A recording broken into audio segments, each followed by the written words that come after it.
Hello students, क्या हाल है आप सभी का। जैसा कि हम लोग क्लास 12 का फिजिक्स पढ़ रहे थे, जिसमें हमने चैप्टर इलेक्ट्रिसिटी स्टार्ट किया था। इलेक्ट्रिसिटी में हमने आवेश के बारे में पढ़ा था। आज हम पढ़ने वाले हैं चालक क्या है, अचालक क्या है और अर्धचालक क्या है। साथ में हम वेरी इंपॉर्टेंट पढ़ने जा रहे हैं कूलाम का नियम यानी कूलाम्स लॉ। तो वीडियो में लास्ट तक बने रहिएगा और विश्वास करिए, अगर वीडियो आपने पूरा देख लिया तो सारी चीजें आपको यहीं याद हो जाने वाली हैं। आपको अलग से कुछ याद करने की जरूरत नहीं है। चलिए स्टार्ट करते हैं। तो हम देखते हैं कि चालक क्या होते हैं यानी कंडक्टर क्या है। तो अगर हम कंडक्टर की बात करें तो ऐसे पदार्थ जिनसे होकर आवेशों का प्रवाह सुगमता से होता है, यानी ऐसे पदार्थ जिनमें आवेश एक स्थान से दूसरे स्थान पर बड़ी आसानी से चला जाता है, इजीली फ्लो हो जाता है, ऐसे पदार्थों को हम चालक कहते हैं। जैसे एग्जाम्पल की अगर हम बात करें तो पृथ्वी, मानव और जो सभी धातुएं होती हैं, जो मेटल्स होते हैं, ये सभी चालक होते हैं। जो हमारी पृथ्वी है ये एक चालक है, यहाँ तक कि मानव हम भी एक चालक हैं। और ये अनुभव आपने किया होगा, कभी आपको बिजली का झटका लगा ही होगा। और साथ में जो सभी धातुएं हैं, सभी मेटल्स जैसे सोना, चांदी, एल्युमिनियम, ये सभी चालक होते हैं। आगे हम देखें तो अचालक या विद्युत रोधी या जिसको हम इंसुलेटर कहते हैं, ये क्या होते हैं। तो ये चालक का ठीक अपोजिट होता है। जैसे चालक में चालक वो हैं जिनमें आवेशों का प्रवाह हो, तो हम कहेंगे अचालक ऐसे पदार्थ होते हैं जिनमें आवेशों का प्रवाह सुगमता से नहीं होता है, या हम कह सकते हैं होता ही नहीं है। ऐसे पदार्थों को हम अचालक या इंसुलेटर कहते हैं। जैसे एग्जाम्पल की अगर हम बात करें तो कांच, लकड़ी, सूखी लकड़ी, प्लास्टिक, नायलॉन इत्यादि, ये सभी जो हैं ये अचालक हैं, इनमें आवेशों का प्रवाह नहीं होता। वहीं अगर हम अर्धचालक की बात करें यानी सेमीकंडक्टर, तो अर्धचालक क्या हैं। तो चालक और अचालक के बीच की जो कड़ी होती है वो अर्धचालक होती है। यानी अर्धचालकों के बारे में हम कह सकते हैं कि इनकी जो चालकता होती है वो चालकों से कम होती है और अचालकों से थोड़ी ज्यादा होती है।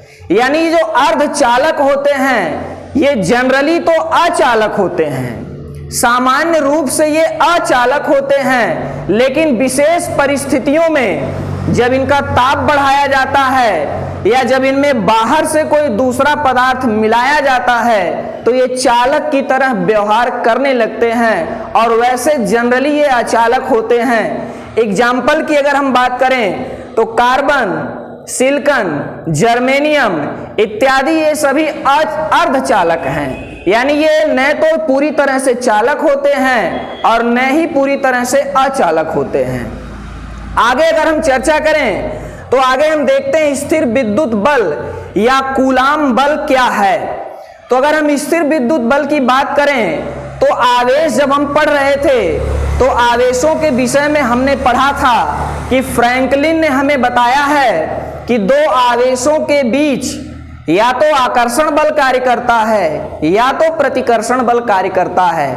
जैसे मान लीजिए दो आवेश अगर हैं, एक दूसरे के निकट इनको लाया जाए तो इनमें या तो आकर्षण होगा या तो प्रतिकर्षण होगा।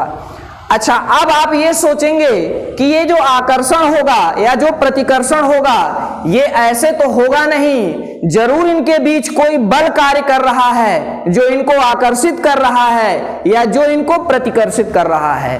तो इसी बल को ही स्थिर विद्युत बल या कूलाम बल कहा जाता है। चूंकि इसको कूलाम ने बताया था इसलिए इसको कूलाम बल कहा जाता है। यानी इसके परिभाषा की अगर हम बात करें तो दो निकटवर्ती आवेशों के बीच कार्य करने वाला आकर्षण अथवा प्रतिकर्षण बल, उसी बल को ही स्थिर विद्युत बल या कूलाम बल कहा जाता है। अब प्रश्न ये आता है कि कूलाम ने कूलाम बल के बारे में तो बता दिया, लेकिन दो आवेशों के बीच इस कूलाम बल का मान कितना होगा, उसकी गणना हम कैसे करेंगे, ये एक बड़ा सवाल था। तो इसके लिए वैज्ञानिक कूलाम ने ही एक नियम बनाया और उस नियम के माध्यम से ही हम स्थिर विद्युत बल की गणना करते हैं। तो आइए जानते हैं कि वो कूलाम का नियम क्या है और उस बल का मान हम कैसे निकालेंगे। तो स्थिर विद्युत बल, जिसको हम कूलाम का नियम कहते हैं, यानी कूलम्स लॉ कहते हैं, क्या है ये नियम? तो इसके बारे में अगर हम बात करें तो ये नियम क्या दिया कूलाम ने?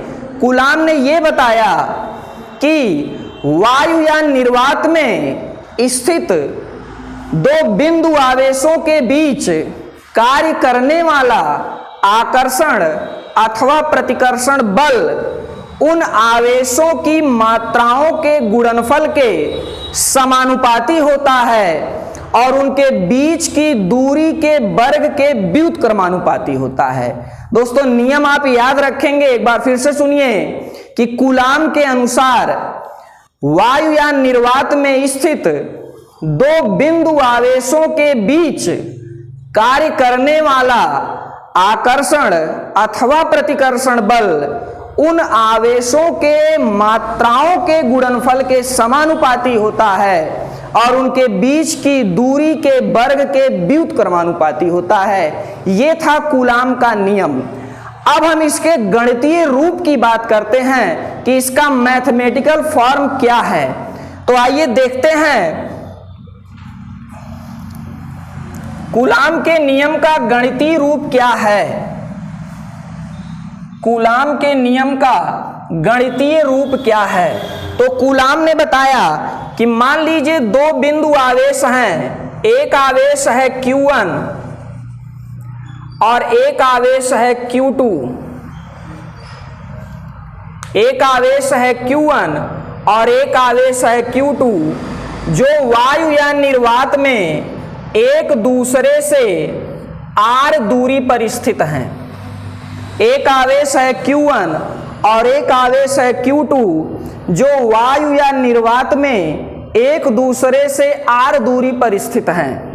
तो इस बल का इनके बीच लगने वाला आकर्षण अथवा प्रतिकर्षण बल का मान क्या होगा? तो कूलाम ने बताया कि इस बल का जो मान होगा वो आवेशों के मात्राओं के गुणनफल यानी Q1 इंटू Q2 के समानुपाती होगा। ये पहली बात इन्होंने बताई कि इन आवेशों की मात्राओं के गुणनफल के समानुपाती होगा और इस बल का मान इनके बीच की दूरी के वर्ग के व्युत्क्रमानुपाती होगा। ये दो बातें बताई कूलाम ने। पहली बात क्या बताई कि आवेशों के गुणनफल के समानुपाती होगा और दूसरी बात क्या बताई कि इनके बीच की दूरी जो r है r के स्क्वायर के व्युत्क्रमानुपाती होगा यानी रेसिप्रोकल होगा। तो अगर हम दोनों इक्वेशन को मिलाएं बाई 1 और 2, दोनों को अगर हम मिलाएं तो हमें f की वैल्यू क्या मिलेगी? हमें f की वैल्यू मिलेगी f अनुक्रमानुपाती Q1 into Q2 upon r square. दोस्तों आपको पता है कि अगर हम इस अनुक्रमानुपाती को हटाते हैं तो हमें एक नियतांक मिलता है। तो यहां भी हमें एक नियतांक मिलेगा, उसको हम k लिखेंगे, k Q1 into Q2 upon r square. जहां k क्या है तो लिखेंगे जहां k स्मॉल k है, ये जहां स्मॉल k स्थिर विद्युत की नियतांक है। और दोस्तों k की वैल्यू क्या होती है? तो k के वैल्यू की अगर हम बात करें तो k का मान होता है 1/4 पाई एप्सिलॉन नॉट, या इसका पूरा मान होता है 9 गुणे 10 पे 9 न्यूटन मीटर स्क्वायर प्रति कूलाम स्क्वायर। ये इसका पूरा मान होता है, यानी K की वैल्यू जो होती है 1/4 पाई एप्सिलॉन नॉट या 9 गुणे 10 पे 9 न्यूटन मीटर स्क्वायर प्रति कूलाम स्क्वायर होता है। यानी यहां से हम F की वैल्यू क्या लिख सकते हैं, तो F बराबर हम लिख सकते हैं 1/4 pi epsilon not Q1 Q2 upon R square, या हम इसको ऐसे भी लिख सकते हैं 9 into 10 to the power 9 Q1 Q2 upon R square. ये पूरा हो गया हमारा कूलाम का नियम। इससे हम F की वैल्यू निकालेंगे, इसको हम लिखेंगे न्यूटन, इसको हम लिखेंगे न्यूटन। तो इस तरह से हम कूलाम के नियम से दो आवेशों के बीच लगने वाले आकर्षण अथवा प्रतिकर्षण बल की गणना करते हैं, और इसका फार्मूला याद रखेंगे 1/4 pi epsilon not Q1 Q2 upon R square. आगे अगर हम देखें तो ये एप्सिलॉन नॉट क्या है, तो एप्सिलॉन नॉट की अगर हम बात करें तो एप्सिलॉन नॉट को वायु अथवा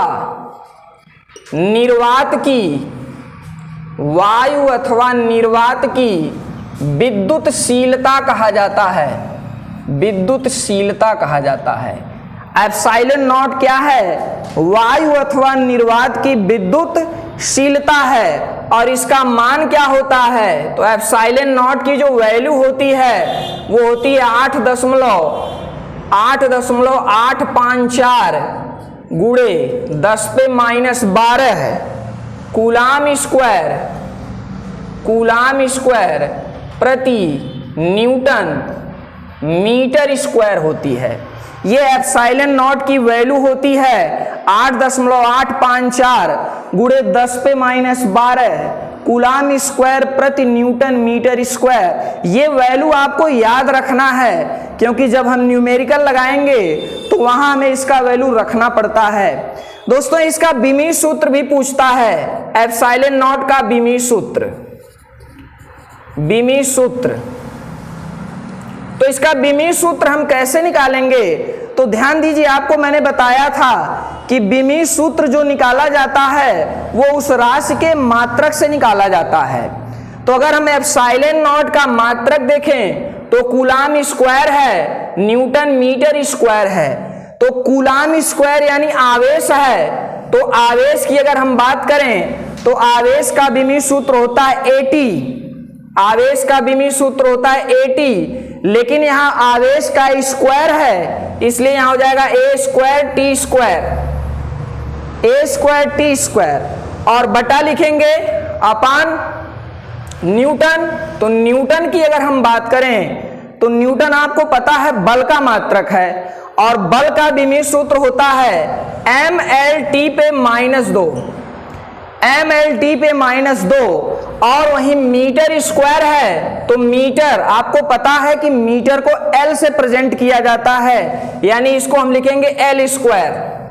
अब इसको टोटल अगर हम सॉल्व करें तो सॉल्व करेंगे तो m ऊपर जाएगा, तो हो जाएगा m पे -1, और आप देखें तो L यहां है, L यहां है, तो L का मल्टीप्लाई करेंगे तो L क्यूब होगा, और L क्यूब ऊपर ले जाएंगे तो L पे -3 हो गया। और वहीं अगर हम t की बात करें तो देखिए यहाँ t स्क्वायर ऊपर है और नीचे t पे -2 है, तो t पे -2 ऊपर जाएगा तो +2 हो जाएगा, और +2 पहले से है तो t पे हो जाएगा 4, और a हमारा है a स्क्वायर, तो a स्क्वायर हो जाएगा। तो ये हो गया एप्सिलॉन नॉट का बीमीय सूत्र। दोस्तों मैं चाहता तो ऐसे ही लिख देता और आपको याद करना पड़ता, लेकिन ध्यान रखिए बीमी सूत्र कभी याद नहीं किया जा सकता है। बीमी सूत्र को हमें सीखना होगा कि ये कैसे निकलता है। इस तरह से आप सीख जाएंगे कि बीमी सूत्र हम कैसे निकालेंगे।